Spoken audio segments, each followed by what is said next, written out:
We got to see you in Christmas in Alaska the other night. It's such a sweet, beautiful film. What was it about this particular premise, or maybe Oliver, the character, that drew you to be a part of it?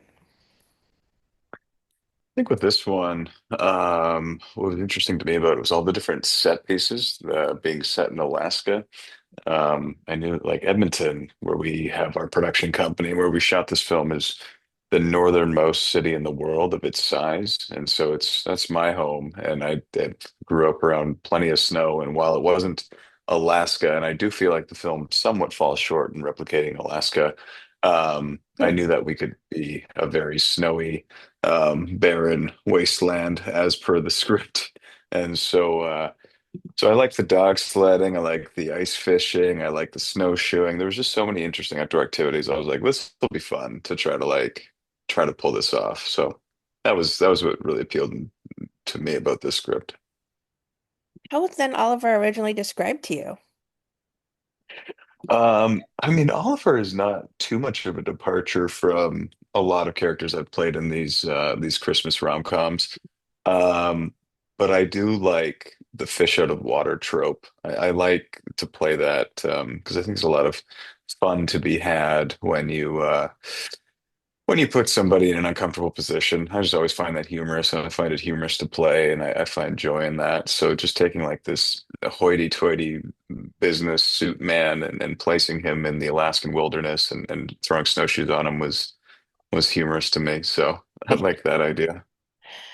Oliver and Megan have such great chemistry. Did you and Emma get to spend much time together before filming to sort of flesh out that? Emma, we had hired Emma a year before on a movie called Meet Me at the Christmas Train Parade that's currently on Netflix. So we produced that one as well in Edmonton. She starred opposite Ryan Northcott, who plays a supporting character in Christmas in Alaska.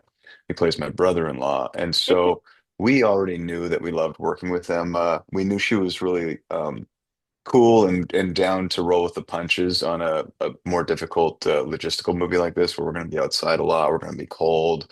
Um, and so we thought she'd be a great fit for this. In terms of the on-screen chemistry, I didn't really know what her and I would create because we hadn't had a chance to act together yet because I wasn't in that previous movie that we put her in. Um, but I knew that Emma was she's smart and she's funny in a quiet, surprising way, which is something I like in people. Um, so yeah, I feel like it didn't take long to find that chemistry. I like their meet cute, which was one of my favorite moments from the film. Is there a particular one that's a favorite for you to film?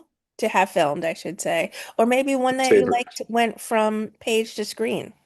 man. I think my favorite scene in this film's or sequence dog sledding stuff because that was such a new thing that I'd never done on any movie, something that we had never tried to film at our production company before, something that took a lot of logistical figuring out, I'm sure.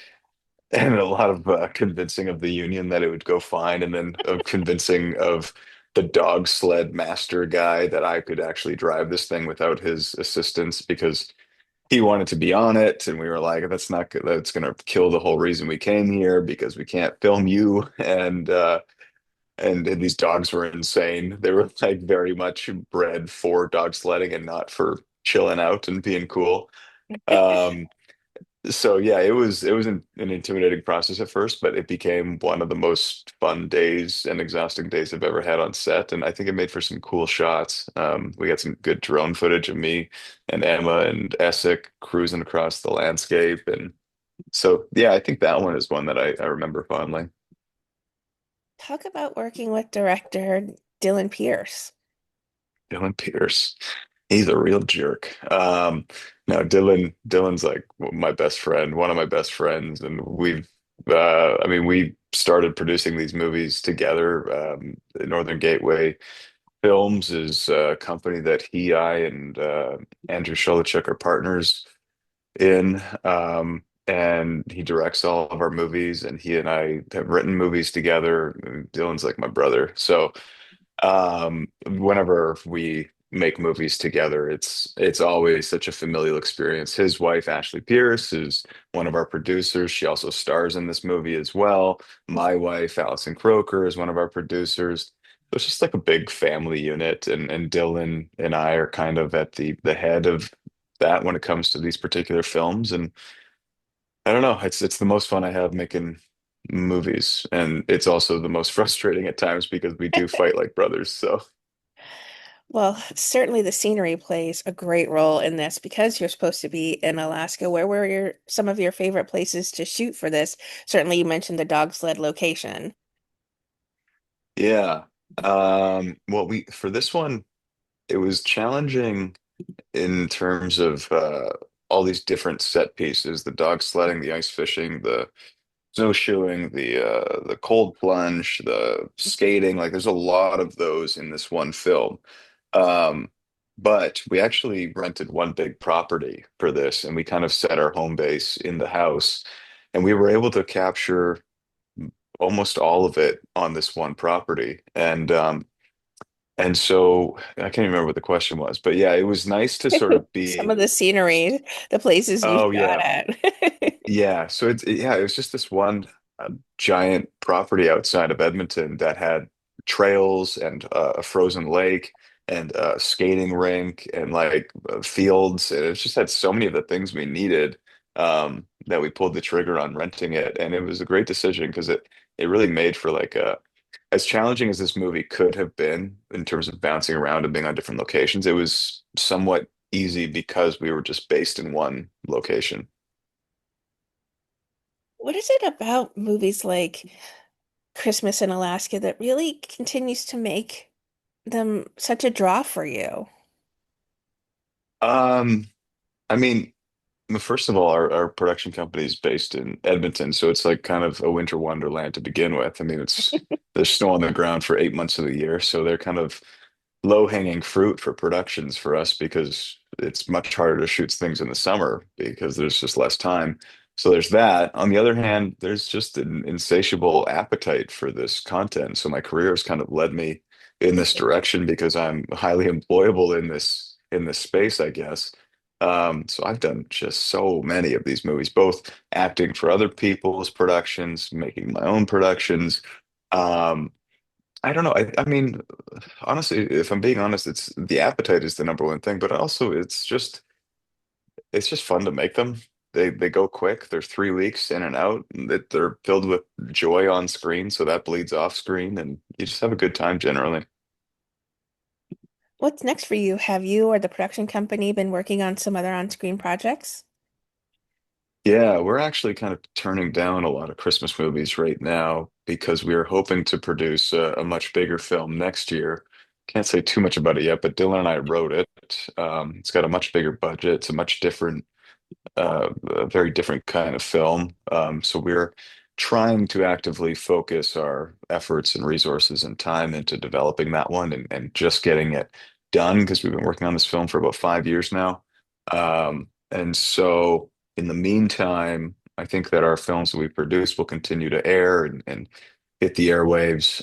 But we are hoping to put our production efforts towards that film. All right. You've been a part of a number of incredible projects through over the years. We loved you on Unreal, certainly. Then there was Arrow, and you've been in Once Upon a Time and Supernatural. Are there favorite projects that hold a special place in your heart as well? Well, I just wrapped up season 4 of Sullivan's Crossing, which is on Netflix now.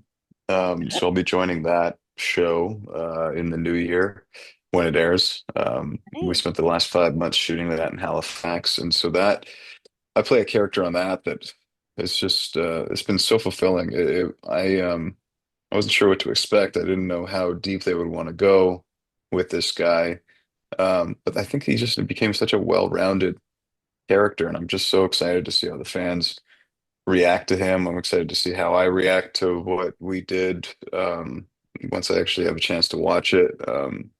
So yeah, I'm really interested to see how that goes. That stars Chad Michael Murray and Morgan Cohan, among others. And my pal yeah, Scott I'm just Patterson, yeah, and then so I'm the grateful iconic to be Scott. boarding that. What would you like to say then to everyone who continues to be such a fan of the work you do on our screens, Marcus? I don't know. I just got back from Christmas Con in New Jersey, and so I'm like actively recovering from that because I'm such an introvert. But I did have just so many good interactions, and I feel like I had so much opportunity to sort of talk to the fans and see what they love about these films and hear what they like about me because I mean I'm such a I just don't I'm an introvert, so I don't have a good chance to like get feedback very often, I don't think. And so I don't really know what people like about me, and but I feel like I'm starting to figure out what this fan base likes about me, and so that was cool. And I don't know, all I can say is thank you. I'll just keep trying to be me, and hopefully people like it.